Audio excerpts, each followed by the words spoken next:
Tonight, major developments in the Iran conflict.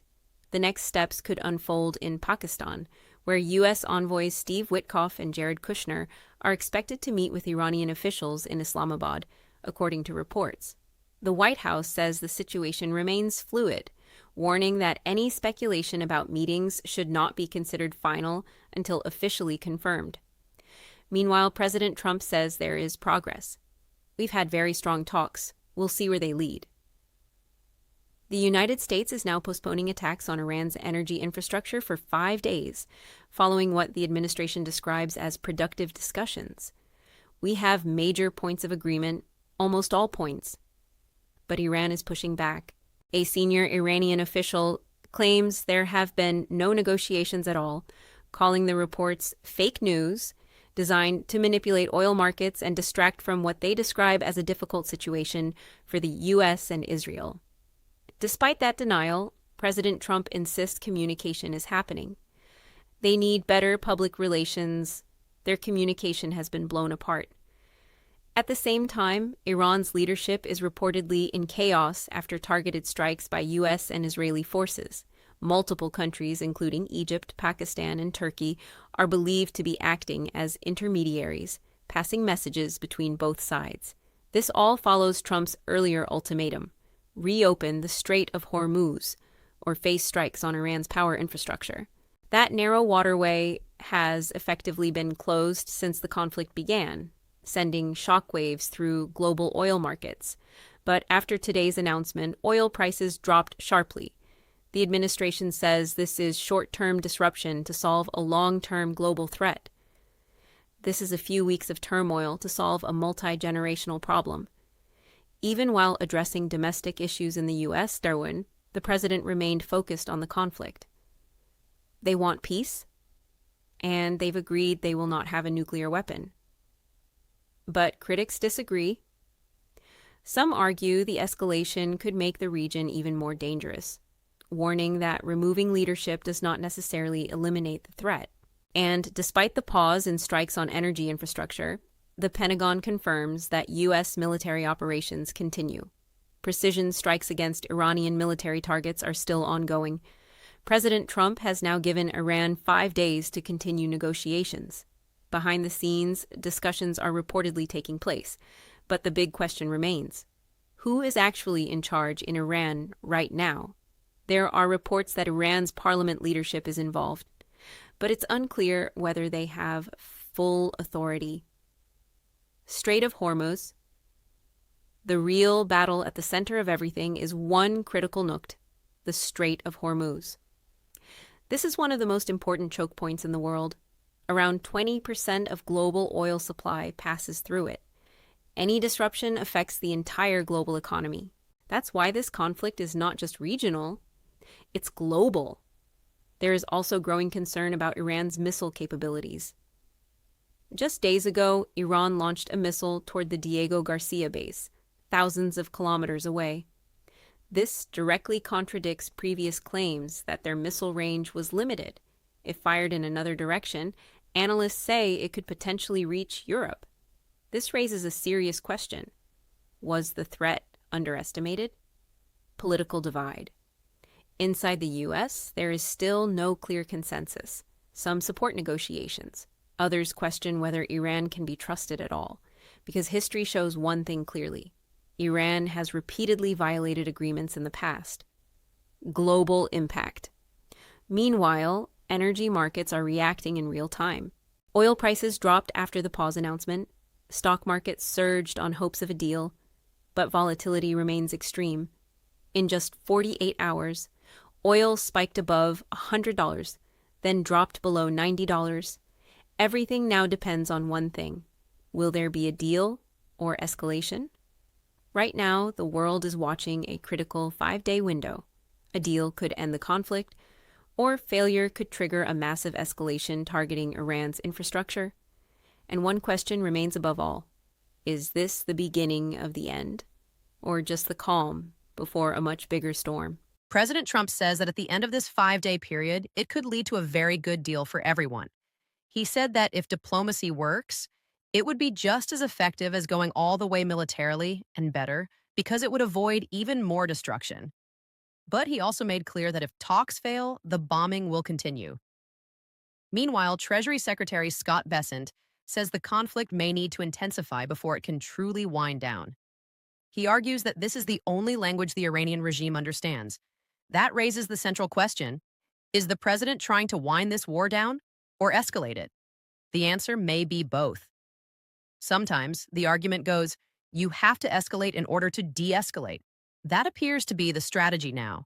Create maximum pressure, force the other side off balance, and then negotiate from the strongest possible position.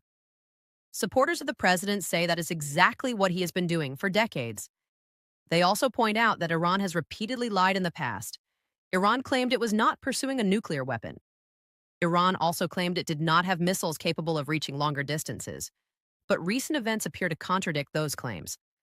One of the biggest shocks came when Iran launched a missile toward Diego Garcia deep in the Indian Ocean. That matters because it suggests Iran's missile range is far greater than previously admitted. If a missile can go that far in one direction, analysts say it puts major European capitals within reach in the other. That changes the conversation completely. It means this is no longer only about Israel or the Gulf. It means Europe is now directly inside the threat picture. Some analysts argue that if action had been delayed much longer, the danger could have grown far worse. That is why they say the current strategy is necessary. Keep the Strait of Hormuz open, reduce Iran's military capabilities, and make clear that the pressure will continue unless Tehran backs down. At the center of everything remains the Strait of Hormuz. That is the key battleground. If that strait stays blocked, the world feels it through oil prices, shipping disruption, and economic shock. The 5-day pause may also serve another purpose. It gives time for allied navies to move closer into the region. It gives time for more military assets to position themselves. And it gives time for markets to stabilize while diplomacy is tested. But the uncertainty is still enormous. The situation remains highly volatile. Public opinion is volatile. Markets are volatile. And the deeper issue is this: no one truly knows who is speaking for Iran right now. No one knows how much authority that person actually has. No one knows if the people involved in the talks can even guarantee a deal. That is why many observers say any victory here will not be defined by words. It will be defined by what people can actually see. If the Strait of Hormuz reopens, that will be visible. If missile launches stop, that will be visible. If Iran's military capabilities continue to degrade, that will be visible.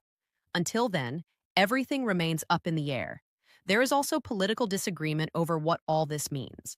Some voices are asking a basic question: what is the long-term plan? Not whether Iran is dangerous, not whether the situation is serious, but what happens after the bombing? What comes next? Who takes control? And what does success actually look like? Others argue the markets are reacting because they see a realistic path forward. They believe the president's unpredictability is itself part of the strategy. By remaining flexible, he keeps leverage. By making threats and then pausing, he creates room for negotiation without surrendering pressure. Supporters also point to growing international alignment. Countries across Europe, the Gulf, and Asia are increasingly signaling that Iran cannot be allowed to weaponize the Strait of Hormuz. There is a broader coalition forming around the idea that this waterway must remain open. That matters because it means the U.S. is not acting alone. More governments are openly condemning Iran's behavior. More allies are moving into position. And more of the world appears to agree that Iran's actions cannot continue unchecked. One former counterterrorism official says there are likely two things happening at once. First, the Iranian regime knows it is being hit hard militarily and is looking for a way out. Second, the president's threat against energy infrastructure created leverage, and now that leverage is being used to test diplomacy. He says the pause is prudent because the U.S. should focus on military targets, not civilian infrastructure. But he also warns that Iran has a long history of lying and cheating. So any diplomatic opening should be treated with deep skepticism. And even if Iran publicly denies negotiations are happening, that does not necessarily mean talks are not taking place. It may simply mean Tehran does not want to admit it publicly. There is another major development that has raised alarm. Iran's missile strike toward Diego Garcia may have been intended as a message more than a successful attack. Diego Garcia is one of America's key forward bomber bases. It is a critical military location, and by attempting to target it, Iran may have been demonstrating a reach far beyond what many believed it had. Security analysts say that if Iran can project power that far, then the map changes. Paris comes into range. London comes closer to the edge of vulnerability. And Europe has to start viewing this conflict very differently.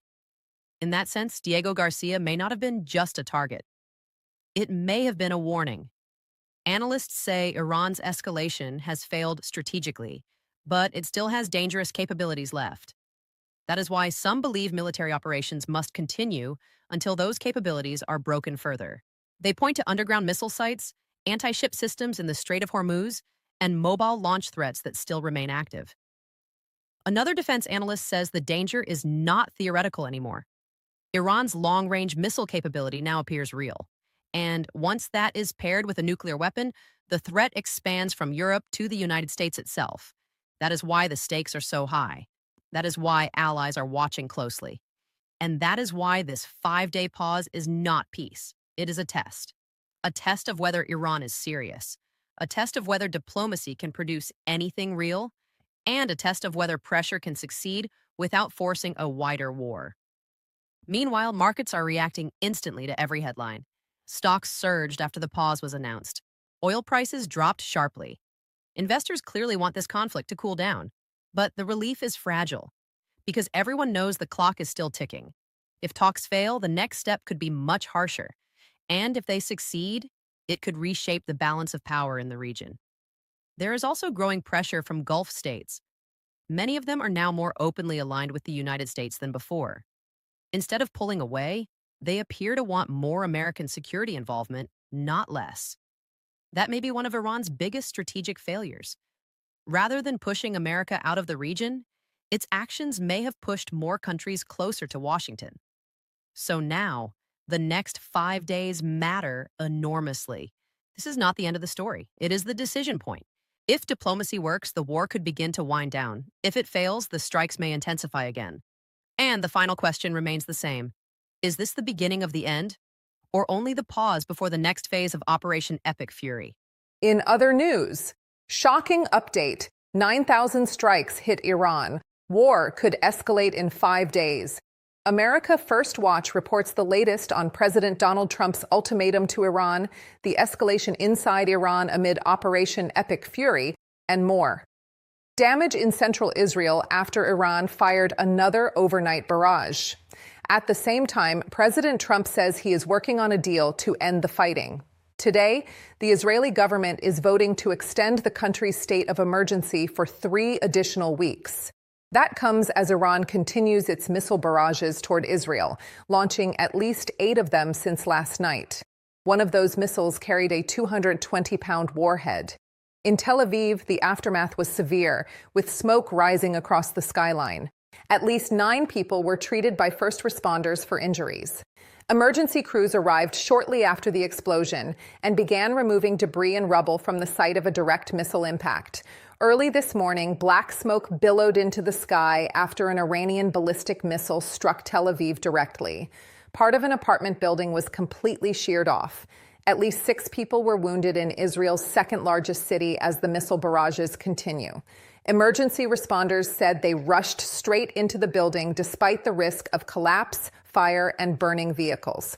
Their priority, they said, was saving lives. Israeli air defense systems worked throughout the night trying to intercept the incoming fire. Some ballistic missiles were taken down, but others carried cluster munitions, which could be seen raining down over the skies of Tel Aviv. At the same time, U.S. Central Command continues flying missions alongside Israel, trying to destroy what remains of the Iranian regime's military structure. President Trump yesterday raised the possibility of a diplomatic outcome to end the conflict, saying that based on preliminary conversations between the United States and Iran over the past few days, he has directed the Department of Defense to temporarily postpone planned strikes against major energy and electricity targets in Iran. At the same time, the United States and Israel continue applying pressure on Iran. New footage shows the aftermath of strikes in Tehran. That pressure is not limited to the capital. It is spreading across the country, especially western Iran near the Strait of Hormuz. Hezbollah is also launching new attacks against Israel. This morning, around 30 rockets moved through the skies over northern Israel, with some hitting the ground. Officials say the missile and rocket fire could continue for days, if not weeks, unless a diplomatic solution is reached. There are also reports that talks on ending the war could be held in Islamabad this week. Pakistan, Egypt, and Turkey are reportedly passing messages between U.S. negotiators and Iran's parliament speaker. There are growing indications that face-to-face talks could happen as early as this week. Sources say messages are already being exchanged behind the scenes. The key question is, why now? And if the Iranians are talking, are they prepared to make real concessions in good faith? This situation resembles the period just before Operation Epic Fury began. Time and again, President Trump has tried to offer Iran an off-ramp. He appears to be trying again now. At the same time, thousands of additional U.S. forces are still moving into position, on top of the tens of thousands already in the Middle East. That means the president still has significant leverage at the negotiating table if talks do happen. Still, there is confusion. If Iran is truly making concessions, that seems to go against its earlier strategy of using pressure on the Strait of Hormuz to force the U.S. into backing down. For now, officials say the war could continue for several more weeks or even longer. The United States and Israel are preparing for that possibility. President Trump made clear that he is giving Iran 5 days. But the strikes are not stopping entirely. Only the strikes against Iran's energy infrastructure have been paused. If 5 days pass and Iran is not willing to engage in serious, good-faith negotiations aimed at reducing its ballistic missile program, its nuclear program, and its threats against U.S. allies across the Middle East, then the war will intensify. The president still has options on the table. Iran has shown it is willing to fire missiles and drones toward residential areas in the Gulf and against Israel.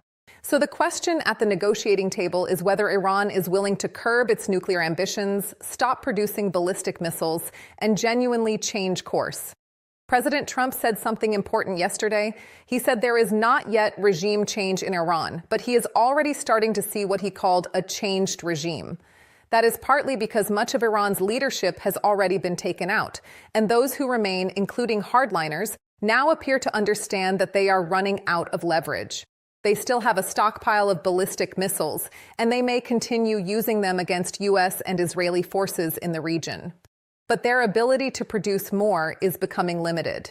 The United States and Israel have gone after production facilities for both missiles and drones. That pressure is cornering the Iranian regime, and that may be one reason they are now willing to talk. At the same time, President Trump has issued a new ultimatum. He says Iran must reopen the Strait of Hormuz or U.S. forces will target Iran's energy grid. He said the administration is giving it 5 days to see where talks lead, and that this period could still produce a very good deal for everyone. After initially denying that talks were underway, Iranian officials now appear to admit that messages are being passed. One official said points from the United States had been received through mediators and were being reviewed. Negotiations now appear to be moving through Pakistan. Meanwhile, U.S. jets continue striking targets in Iran. More than 9,000 targets have reportedly been hit since the start of the war 3 weeks ago. Carrier-based fighter jets and electronic warfare aircraft continue launching missions around the clock. Heavy bombers are also conducting strikes with large bunker-penetrating payloads, suggesting a high level of air superiority. Reports also indicate additional U.S. transport flights are moving in from bases across the United States, likely carrying airborne and special operations forces. So even while negotiations continue, more U.S. forces appear to be heading into the theater. There are also reports that Iran may stop targeting Saudi Arabia out of fear that doing so could trigger a direct Saudi military response. That matters because Saudi involvement would dramatically widen the conflict. One major unresolved issue is the future of the Strait of Hormuz. If the conflict ended right now, Iran could still retain the ability to threaten or shut down that passage again months later. That cannot be allowed to happen. The strait cannot remain under an arrangement where Iran still holds the trigger. Another key issue is Iran's enriched uranium. That material would likely have to be located, secured, and removed. So while diplomacy may be opening, the core military and strategic questions remain unresolved. That is where this story goes next.